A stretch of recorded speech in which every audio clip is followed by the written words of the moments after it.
Give us your full name and spell it for us. Darlene M. Neconish. The last name is Neconish. Spell the full name.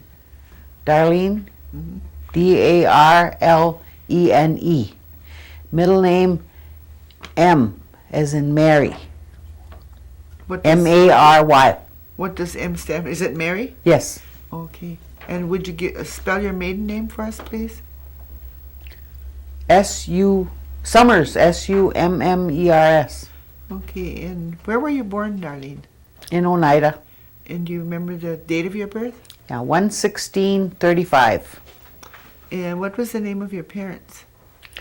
My dad's name was Julius Summers. My mother's name was Matilda Baird Summers. Okay. And where did you live in Oneida? We lived in a number of places.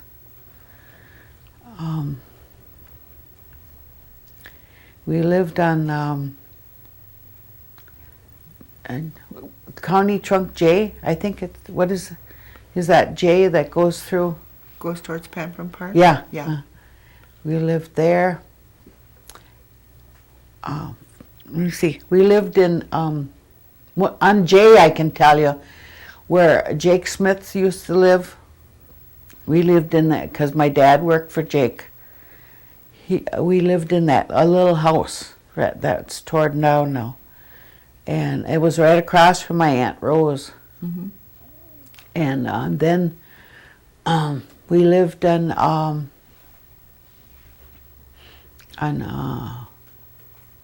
it used to be where Omer Ninham, he had a house, a little log house. It's right near where the Brown County Golf Course is. Okay. Right there. There was an old house, log house. We lived there. We lived on the Oneida Golf Course Road, in my Uncle Frank's house, and we farmed over there. Let's see. Then we lived on County Trunk U, where Emerson Reed lives, or was living. And that was a house that was torn down. That was one of those government houses. Oh, okay. And what was the name of your grandparents? Oh, my grandparents were... On your father's side first? Oh, my father's side, it was Richard Summers. He's an interesting man. He went to Canada and had another family there, and then came back. Okay. And my grandmother on my grandfather's side was Electa. Electa. Did you know her maiden name? Wait now, just a minute. Not Summers. I think it was House. Oh, okay. And on your mother's side, your grandparents? Oh, Chauncey Baird, and my mother was Tilly Matoxen Baird. Oh, Yeah. Okay. And did you know their parents at all? Your great-grandparents at all? No, Their names? On either side? No. No? It's as far back. Gee, I wish I did though. Yeah. So did they ever talk about any of their education? Your parents or grandparents? No, my grandfather, Chauncey, he played in a band. In Oneida or away? Yeah, Oneida. Long time ago. Oh. I wish I'd learned more about him because he was he must have had a nice background. He played in a band and but see, I only knew him later on, he had diabetes, and he had one leg amputated, then the other one. And he What used instrument did he play? a horn, I think. Did he go away to school ever or anything? I can't remember. How about your grandmother Tilly? Did she go off to school? I don't know about her education either. I just know that she used to do that lacing Oh, okay. that Josephine Webster did. Uh-huh. She used to do all that with Josephine all the time. Oh, okay. They made lace. Yeah, yeah. Oh, okay. That's really rare today. I mean, you don't see anybody that does that anymore that I know of. Betty. Betty? Gordy's Betty. Oh, I see. That's nice. Yeah. Yeah. What about on your mother's side? Did your grandparents ever talk about their education at all? On my mother's side? Mm-hmm. My mother's education? No, your grandparents. Then we'll get to your mother. Oh, Chauncey. I don't know about their education. About Tilly and... What about your father's side? Did they ever talk No. about your Oh, education? I know. You mean Richard? And no, Yeah. I don't know. As far as their education, no. Okay. What about your mother and father? Did they have any kind of education? My father, I don't know if he even graduated from 8th grade, but he was very smart. Yeah. How about your mother? She went to school. I don't know if she finished high school, but she went to Flandreau, Uh-huh. and then she went to Haskell. But see, Haskell was a high school at that time. Mm-hmm. And so I know that she went to some high school, but I don't know if she graduated, Oh, okay. because she came home when my brother was a baby. Oh.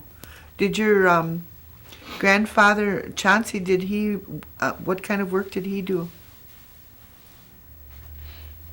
Well, later on in years, when I was around, he cut hair, but he was retired, see, and so he'd sit and listen to the ball games all day, or he cut the people's hair that come over to the house. Do you know what kind of work he did that he retired I from? think he was a farmer. I think he had some land here, and that he lost it. Oh, okay.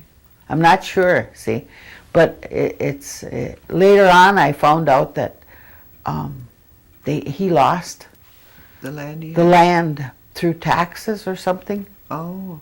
It'd be interesting to learn more about it. I should check into that. Did your grandmother work outside the home? Yeah, she used to. She was retired too, but she always cleaned houses and cleaned for people in Green Bay and De Pere. She did that for years. Did you know what kind of work she retired from? That's what she retired from. Oh, she retired from that. Okay. Yeah. No, she was retired, but she would clean houses. I don't know what she... What she did before? No. The only thing I can remember is we used to go to my grandma's house every Sunday for dinner. The families always went to grandma's house on Sunday, and we had dinner there. And my dad didn't get along with my mother, my grandma, so we didn't stay too long. But we had to go there every Sunday, and she always would like to. And where did they live? Right up on used to be Salt Pork Avenue. Now it's Shenandoah Drive. Uh-huh. Yeah, Okay. yeah. He used to What kind of a house did they have? a log house. A log house? And that house is put up now. It's over at where they The put. cultural center? Yeah, at the cultural center. Oh, okay. Yeah. Was there anything interesting about her home that you could remember? Oh, that house was, she had a cozy little kitchen. She had a pump right in the house where she could get water. Pump instead of running water, she pumped it. You know. Oh, okay. Her house was small, but it was interesting. The bedrooms were the bedroom was upstairs, and then a little living room, and then a little dining room. Everybody had their beds up, and there was like 3 beds upstairs, but it was like one big bedroom up there. Oh, okay. That was interesting too, because it was such a small house. Yeah. My grandmother always had people over. The women from Oneida, where they would quilt Oh, okay. or sewing or something. She belonged to the church, What church was that? the Episcopal Church. Oh, okay. She's a very, very devout woman in the Episcopal Church. So she used to have the women over, and when I was real young, I stayed with my Aunt Rose, and so we had to come up. I always went everywhere with my Aunt Rose. She took me over that one day when we had a sewing. My grandma had sewing. They would sew in that little dining room, and they'd put this big table out, and then they'd sew on this quilt. And so then at lunchtime, she'd have to fix lunch. And so she fixed lunch, and then all the women sat down, and then my grandma said, who will say grace? And nobody said anything, so I said, I will. I was just a little girl. She said, okay, Darlene, you say grace. So all the ladies bowed their head, and I said, now I lay me down to sleep with a bag of peanuts at my feet. Oh, that was cute. Yeah. And all those women, my grandma got just embarrassed, and she said, oh, my goodness, she said, she didn't say anything, and she got up and went in the kitchen area, and then all those ladies laughed. So I don't remember how it ended, but that was my grace. And I had learned that from my Aunt Rose, because I always stayed with her, and her boy and my cousins Edmund and Kenneth and Sonny. They always, everything they told me, I would remember. They told me that was grace. So that was her house. It was really interesting that my grandpa always, like I said, later on in life, his bedroom was in that little front room, and he had both of his legs amputated, but he still was active. Yeah. What about on your father's side? Did you know your grandparents very well over there? No, I didn't. I didn't know. You said your grandfather moved to Canada and Yeah. had another family? But see, that was before I was even born, I think, because my dad was the youngest, and then my grandpa Richard went back to Canada, and he was gone like for 7 years, I think, because there's 7 years between my dad and my Uncle Pete. Oh. And then he came back, and then Pete was born. So that was all I can remember of. I don't remember my grandmother, but I remember seeing a picture of her. She wore long dresses, more like the older people wore at that time. Maybe through the Longhouse, but she wasn't Longhouse. You know, that's another interesting story, because my dad didn't know too much about his childhood, or I try and learn. Because one time I asked him, I said, he came to visit me, and I said, we were having dinner, and I said, Dad, I said, did they ever have any clans when you were born? And he said, yeah. He said they had some around. There was some around Green Bay and some around De Pere. Oh, I said, what clan was that? Because I wanted to learn. He said, well, that was a Ku Klux Klan. That's all he knew of clans, as old as he was. Oh dear. Oh, so as far as my grandparents on Richard and Electa, I didn't know Electa. I don't know how old, if I was even born when I don't know what year she died, but her name was Electa House. And that was it. My grandpa came back and he stayed, and then I remember going to see my grandpa Richard.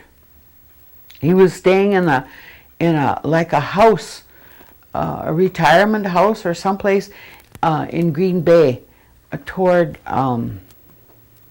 going toward Sturgeon Bay or someplace, maybe Brown County. Mm-hmm. He lived there, and we went to visit him. My dad, and my mother and my sister Jeannie. We all went to visit him, and when we were ready to leave, they said, "Kiss your grandpa goodbye." And I looked at him, and he had a mustache. He had a beard, kind of like this. "Kiss your grandpa goodbye." And I looked at him, and I thought, oh, I can't kiss him. I wouldn't either. I wouldn't. My dad said, "We're not leaving till you kiss your grandpa goodbye." Oh, I had a hard time. I don't remember if I kissed him or not, but I didn't want to. That's what I remember of him.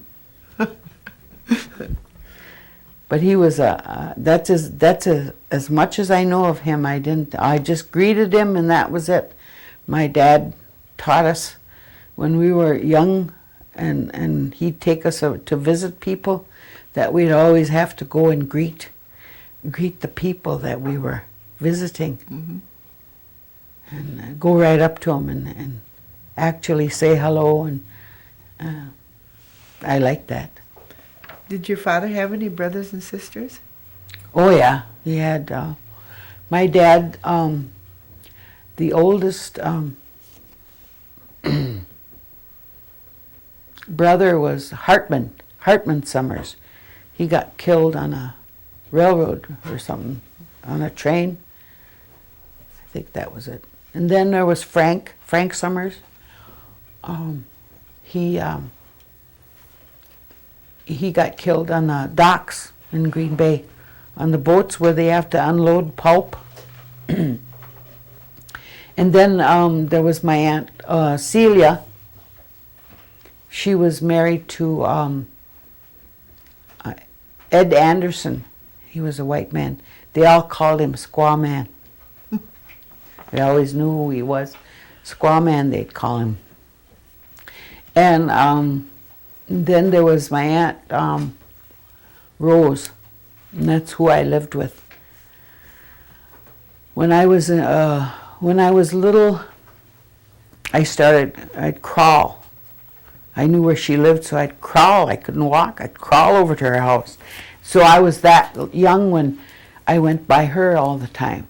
And then as I got older, it stayed that way. Till I was in high school, I would go to her house. And I'd run away and go to my Aunt Rose. Was your Aunt Rose married? Yeah, she was married to Charlie Elm. And she helped me get through high school. I gotta take a drink. Go ahead. Was there any other sisters and brothers? Oh on your yeah, dad's side? there was my Aunt Rose, and then there was Lena. Lena, she was married to a swamp. She died a couple years ago. Then there was Sadie, she died a few years ago. And then there was Minnie. Oh, Marie. And there was my Uncle Pete. And there was Minnie. Minnie was the youngest one of the family. She was married to a Hill. I think that was it. How about on your mother's side? Did she have any sisters and Oh brothers? yeah, my mother, the oldest one was Luella, and I was very close to her. And my uncle Emerson,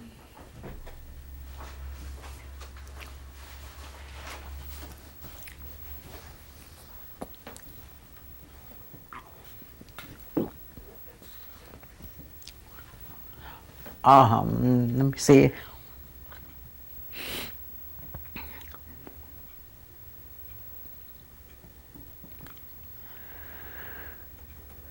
Emerson and Earl and Henrietta and my mother and then Ruth.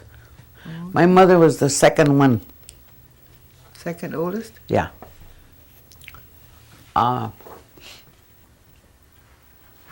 Second youngest. Oh, the second youngest. Oh. Yeah, Henrietta. Luella was the oldest, and then Emerson, and then Henrietta, Emerson, Henrietta, Earl. No, Earl was second to the youngest that my Aunt Ruth was, and then my mother come in there like the third. Did your mother ever talk about the boarding schools that she went to? You said she went to Haskell and Flandreau.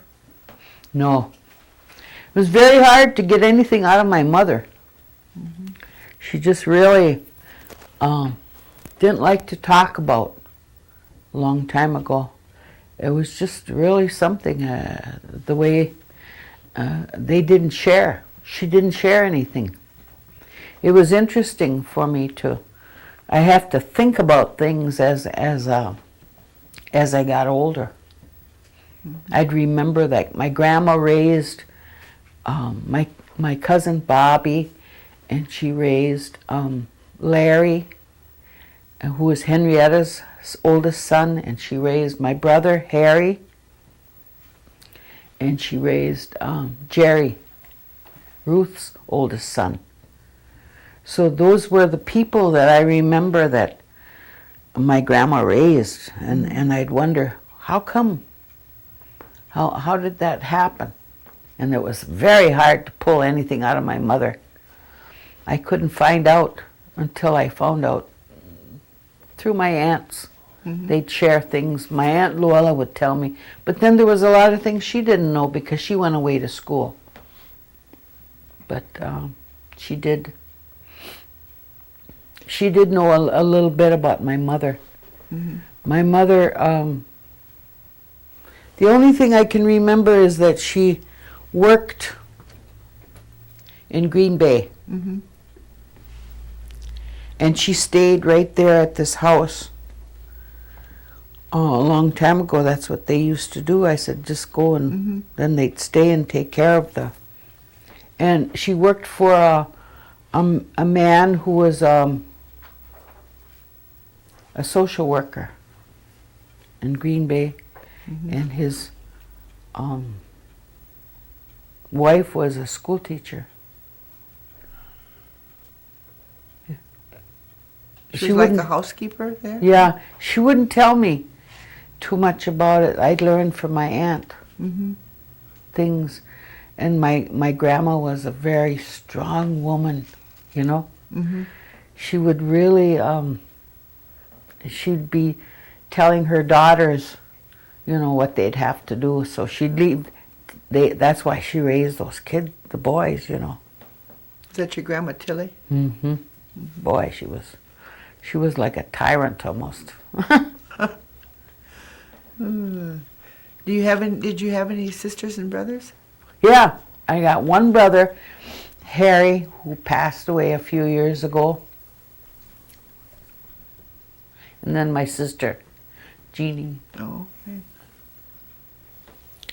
And then she just died Yeah. on August last year. Did your parents speak Oneida? Oh yeah. Did you speak Oneida? No. No, they didn't teach you. Uh-uh. Your grandparents spoke Oneida too? Yeah. Both sides of the family? Yeah, both sides. My grandma, see, I know only my grandparents more on my mother's side than I did know Richard. You got any Kleenex? Let's take a quick break here. That we were turtles, so then I believed her. Where did we leave off? Brothers and sisters? It was just after that. I bet I'm not exactly sure. No, I think that's what Let me it see. was. Yeah, you left that. You know, I told you my sister, Yeah, and she died in August. yeah. Okay. Oh, and then we were talking about the Oneida language. And you said that both sides of your grandparents yeah. spoke the Oneida language and your parents spoke the Oneida Yep, language. they could talk. My mother didn't talk too much, but she did talk Oneida. My dad talked Oneida, and he would always talk Oneida when they didn't want us to know what they were talking about. Then they would talk, and then I would sit there and listen, and I would tell him, I know what you said. And he'd say, what did you say? And then I'd sit there and try to guess what he was talking about. And then he'd just laugh. See, they didn't teach us. Yeah. Yes, I know. Uh-huh. So, okay. What kind of work did your father do? He was a farmer. He also was, he worked in a factory, for Green Bay Box in Green Bay. He was a laborer. But in younger years, he used to be a shoe horses, like he'd worked for a farmer, like he worked for Jake Smith, or Schmidt, his name was. And then he worked for Frank Walker. Do you know where that farm is? It's on County Trunk J. Do you know where Chambers? Well, it's on the other side of the road there. That big, that farmhouse, that big farm there. That was Frank Walker's place. My dad worked for him. Oh, okay. And but mostly he worked as a laborer. In the box factory. Yeah, in Green Bay. Did he retire And from paper there? mills. Did he ever hold any kind of position No. in Oneida? Not that I can remember. I think they called him a constable at one Yeah. time. He was, they'd have him for dances, like Rose would have dances, and he was hired as a constable because he had to oversee, and he had to oversee me all the time. That was awful. I never listened, and I was always, I can just imagine, my dad was really very, he was the ruler of in our family, telling me to behave and everything. And that's interesting because when I was younger, he would let us go, and then he'd tell us, "I'll come pick you up," and I wasn't there. And then he would come, and then I would go home, and then he would be mad at me, and then I'd wait a while, and then I would go and talk to him and tell him I'm sorry. I think I was saying all my life when I was younger, I'm sorry, I'm sorry. I don't think I was sorry, though, I said it so much. I don't think we finished with your brothers and sisters. Oh, You want to give us their names again? Harry, my brother Harry, his last name was Lugin. His father was from Missouri or someplace. He got to meet his family from down there, but I don't think he met his father. But he got to meet his brothers and sisters. That was kind of interesting. But Harry died a few years ago. He had health problems from drinking. He died of cirrhosis. And then Jeannie. That's the only ones I got. Don't you Only- have two others? Well, I got children, brothers and sisters from my dad's side. Yeah. Then my dad remarried after my mother died, and he had twins, and that was Jewel and Julie. So it'd be your half sisters and brothers. Yeah, sister and brother. uh-huh. Oh, okay. And so I didn't know them. I mean, I know them, and we have contact with each other, but not as close as I was with my sister Jeannie and Harry. Mm-hmm. Yeah. Okay. Were either one of your parents ever involved in tribal government, or your grandparents? I don't know if my grandpa was. My grandma wasn't. She was just really involved with the church. And the church affiliation that your grandmother had, was that the same as your parents then? Episcopal church. Oh, okay. And how many children do you have? I have 7. Could you give us their names? The oldest is Johnny. I got married out in Montana. I married a Crow Indian. So I had 4 children with the Crow. Johnny, and then Julie, and Tommy, and Barbara. Okay. They're all from, their father was from Montana. Is he native? Yes, Crow Indian. Oh, he's Crow Indian. Okay. Yeah, and he died a few years ago from drinking. And then I have let's see, after Barbara, I had a daughter that I adopted out. And her name was? When she was born, I named her Carolyn, but when she was adopted, they gave her the name Juana, because I adopted her out to a Mexican family. Mm-hmm. And then I had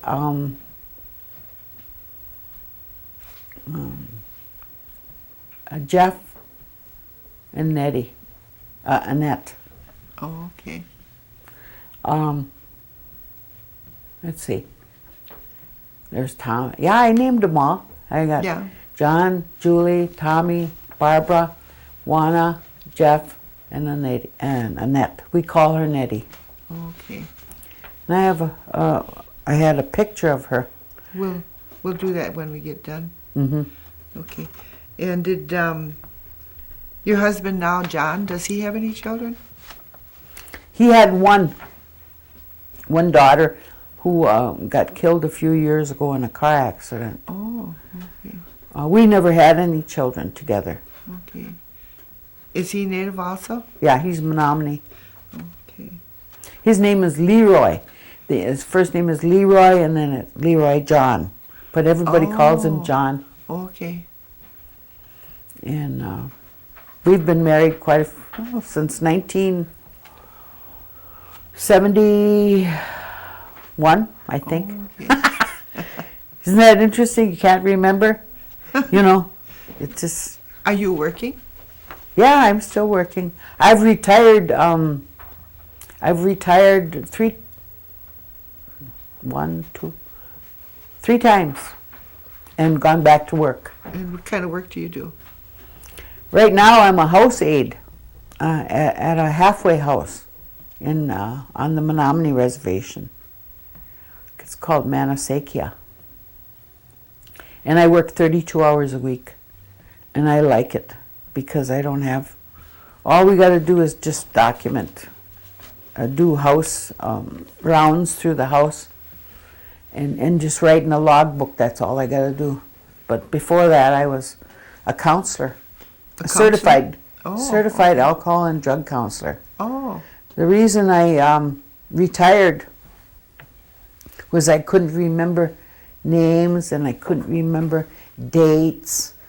and I couldn't remember words. You know, if I had to do groups, lectures, or anything like that, I'd forget. And so I thought, I remember seeing people that were getting up there in age. I thought, they better retire, you know. And I always said to myself, if I ever get that old, I'm going to get out. And I did. I retired. Where were you working at the time? At the time, I worked at Manassackia.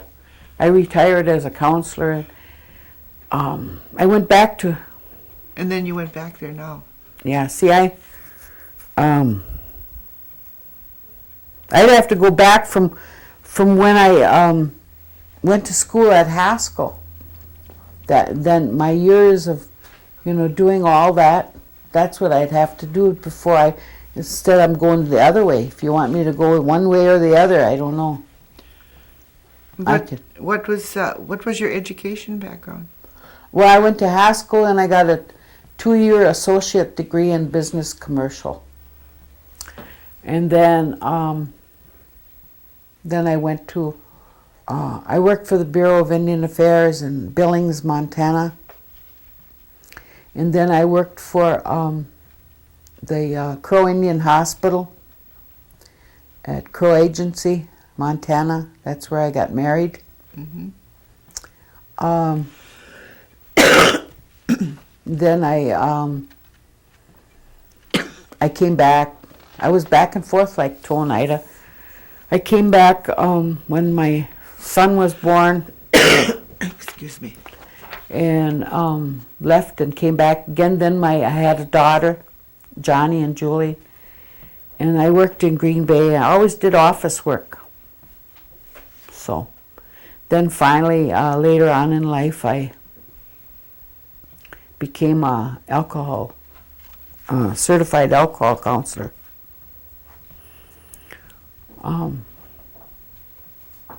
I worked at the Menominee.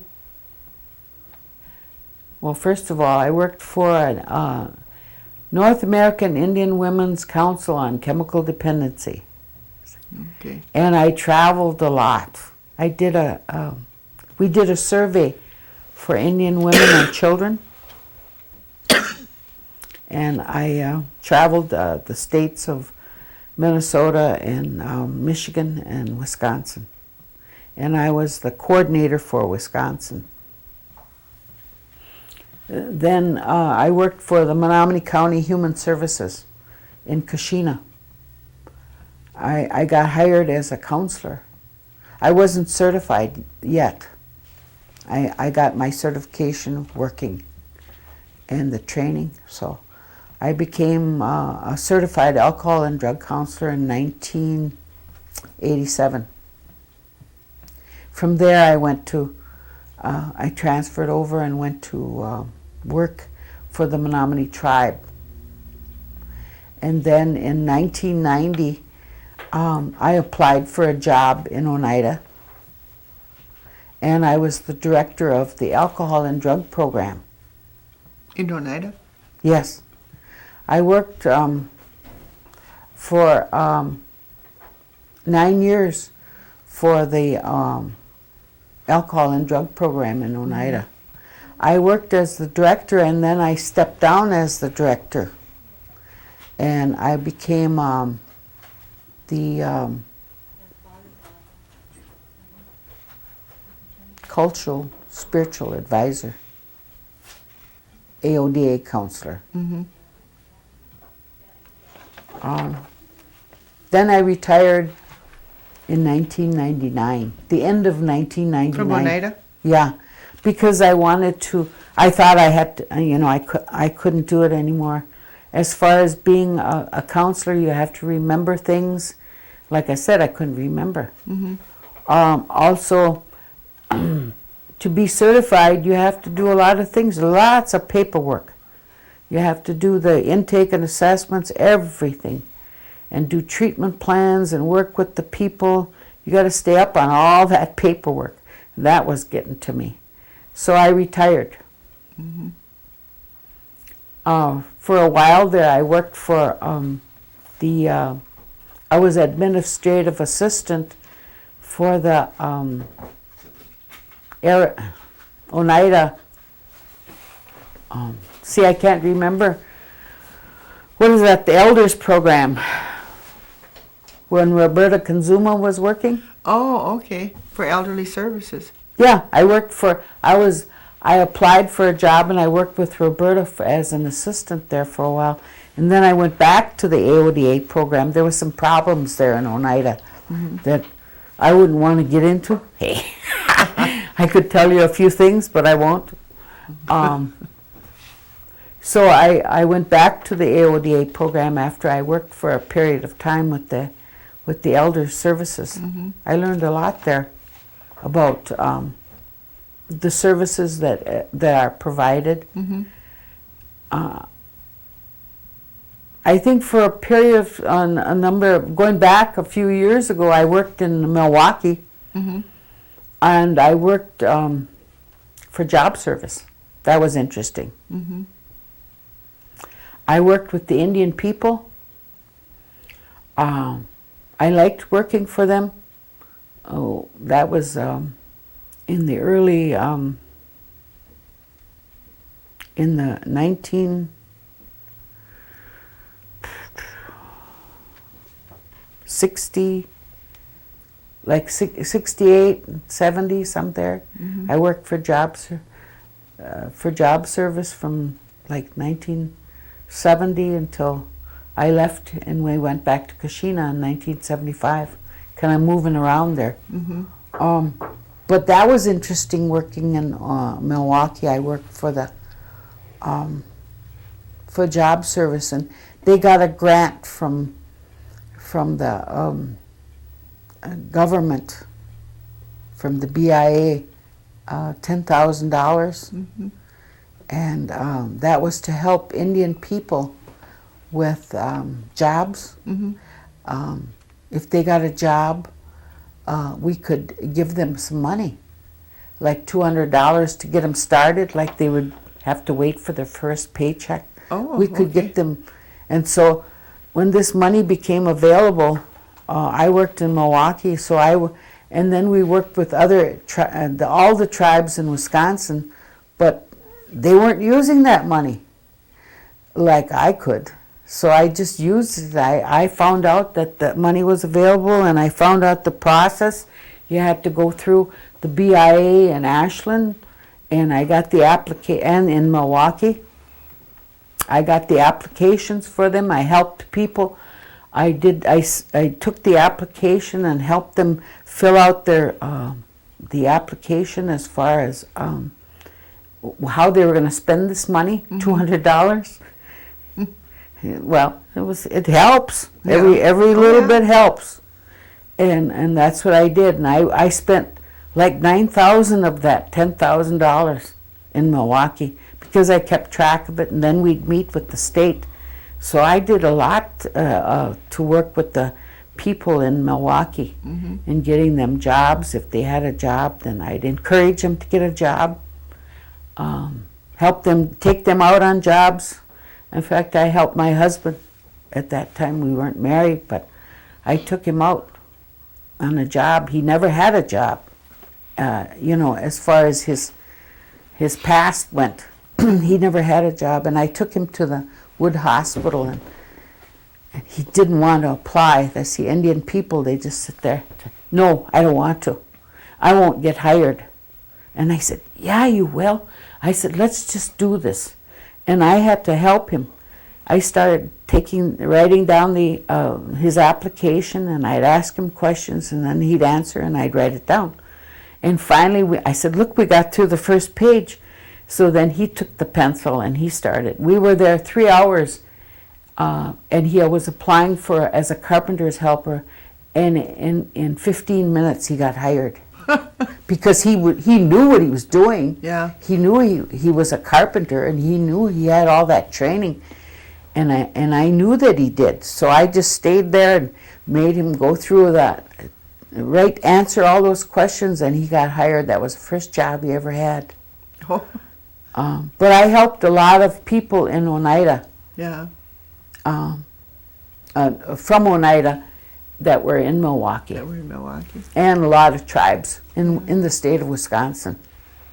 When you were growing up, Darlene, did you have running water and electricity where you lived? No. No? We didn't have, in that log house we lived in, we didn't have electricity and no running water. We used to have to take a bath in a tub. Mm-hmm. On Saturday night, my mother and dad would fix a tub, and that was just one room downstairs, so the stove was right there, and we had to get in that tub, and all three of us had to take, one jumped in, and then whoever got the clean water, they were the ones that were well off, but then there was the one that had to get in the third. We'd have to fight for that, whoever gets to take a bath first, Yeah. But we used to take a bath, and we lived we had to haul our water from a well. Was it very far from your house? Yeah, it was like down the hill, right there where that Brown County Golf Course is. That's Yeah. where that house was. I remember we used to have to haul water, go down a hill and get the water. What did you use for lights? Lamps. You had We'd lamps? always have to make sure the lamps were, the chimneys were clean. We'd have to wash them, make sure they were clean, at the end, before it got dark. Yeah. Yeah, I know all about that, living without no lights and bathroom. And then the first time we ever had electricity was when we lived on the golf course road.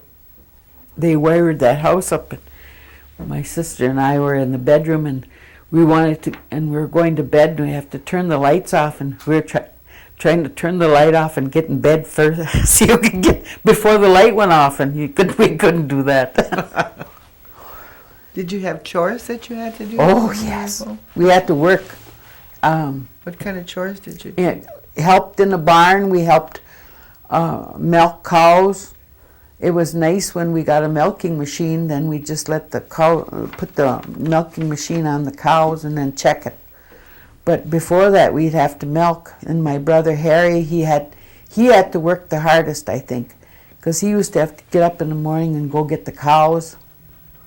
And then you have to clean. We'd have to clean that barn, and that was every day, no matter what. On Saturdays and Sundays, if we were going to go away, like we would go to the fair or something, my dad would say, "We got to go home and do chores." Oh, I just hated that. And we used to have to work in the fields and shock grain. Oh, I just dread that when I look at that cornfield and it's getting golden, so that they're going to cut pretty soon.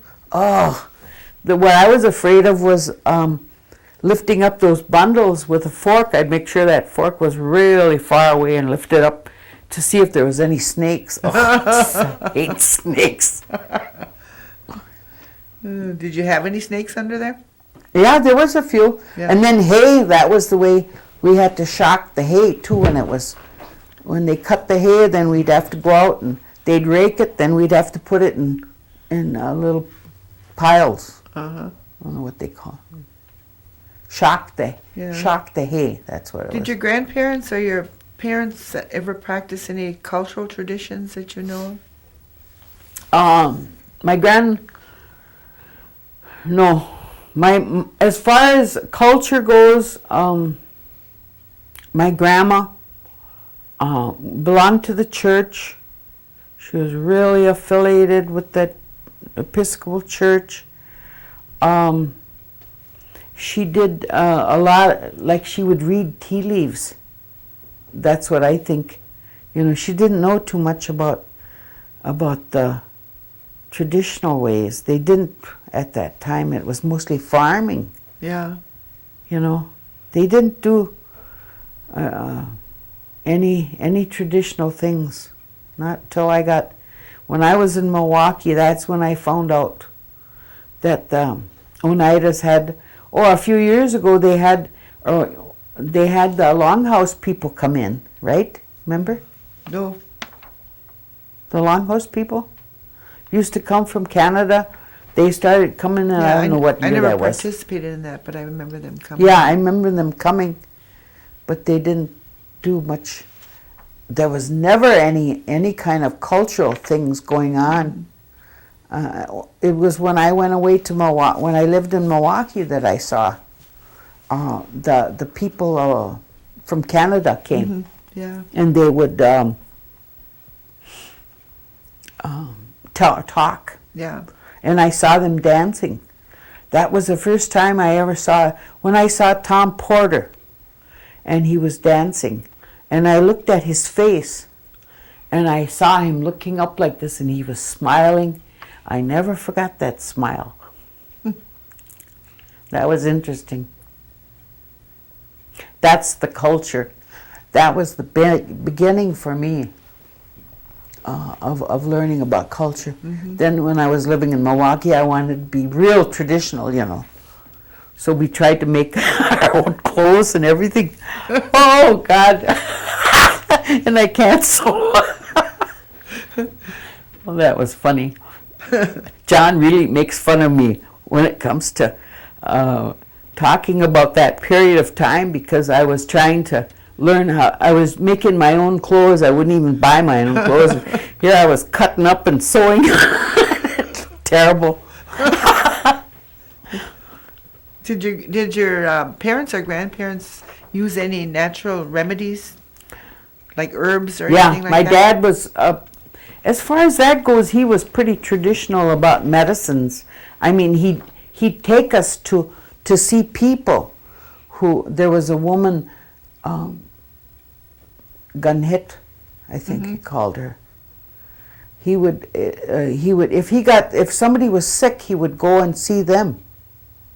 But see, I can't remember a lot of that. I remember, like, if we had a burn or something, he would put ointment, or else he would put take some bread and put milk on it and wrap up our burn with that. That's what I remember. Oh, the other thing he made us do is my dad would give us cod liver oil. I think it was. Oh, that stuff was, and we had to take that. I think it was once a week. We'd have to take a dose of that stuff. Oh, my sister would stand there, right, and I'd stand there when she had to take it, and he'd take it, and then we'd take a orange or something. They'd give us an orange, and we'd stick that in our mouth right away. Or else, if we didn't have that, we'd take a spoonful of sugar, because it was so hard to swallow. But that's as much as we ever did when I was younger. Yeah. My dad would give us a root, like if we had a cough, he'd make us suck on that root. What was that? Sweet flag, I think. It was kind of bitter. Yeah, I know what you mean. Yeah. What about holidays? What did you do for holidays? Oh, we always had dinner at my grandma's. For all the holidays? All the holidays. What holidays do you remember? I remember always Christmas and Thanksgiving, Easter, always. What did you do at Christmas? We always went to church. Did you have a Christmas tree? Yeah. My dad was pretty good about having a good Christmas for us. And I think that's not good. You know, nowadays they should teach them. Because I learned, I got spoiled. The more I got, the more I wanted when I was younger. And then when they passed away, we didn't get that anymore, you know. Yeah. So I had to learn how to, and then that's what I think, that people get depressed over Christmas time. I had to learn that. That was hard. Do you remember anything about what they called Hoyan? Oh yeah, always. My grandma always had Hoyan. New Year's, we'd have every New Year's they made corn soup, and she always made donuts. And that's what it was on New Year's. I just know that New Year's was Hoyan, and everybody went to everybody's house that time, and they'd get they'd give them something to eat. Mm-hmm. Or you if they come to visit you, you had to give them make corn soup and donuts. That was the extent of what I knew about the long, as far as traditional goes. Yeah. Did you have any favorite foods that your mother or grandmother made?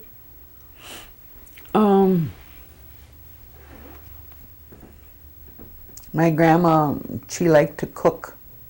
She always made donuts. Jeannie learned how to make those donuts like she did. Now I think she taught her daughter, but I never learned how to make those donuts like my grandma did. The foods, that's what I remember going over to my grandma's house and eating donuts. Mm-hmm. She always had donuts.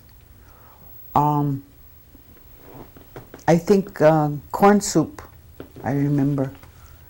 I like corn soup. My Aunt Rose always would make cornbread. Now I wish I would have stood there and watched her. I did stand there, but I should have, got more involved. I would know how to make that cornbread. I could do it today, but yeah, I don't know. I'd have to practice. What kind of games did you play when you were kids? Oh, we used to, we didn't have TV, so we played in the woods. And we were always, in the summertime, or in the fall, we always played in the woods. We played house in the woods. We'd cut up little branches and make a house out there, and we'd play house all day long. I remember going out and playing in the woods all day. The games we played, like if we had a party, somebody came to our house and we had a lot of kids there, we would play where you throw that ball over the roof. Oh yeah, Andy over? Yeah, we played that. I remember that. I remember playing post office when I was younger. Those are the kind of games we played when we were young, because we were, we did a lot of sliding in the wintertime. You go sliding. It was different then. People don't do those things today. Mm-hmm. What do you think about the per capita that we get today? I think I like it. I like the money that we get. Of course, I've gone through a period of time where I thought they should use that money and buy stuff where it will benefit the whole tribe. Of course, they bought land. They bought a lot of land. I know that. But see, I don't live. I lived away for so long that I didn't get too involved in the politics. But as far as the per capita, I think it's a good idea. That I like how they're helping the elders. I like that they get a nice per capita once a year. And it's starting to, where I look at it and I pay, it helps me. Like if I get a loan or something, I can pay it off with that money I get. Do you think that they do enough for the elders? Switch tapes here?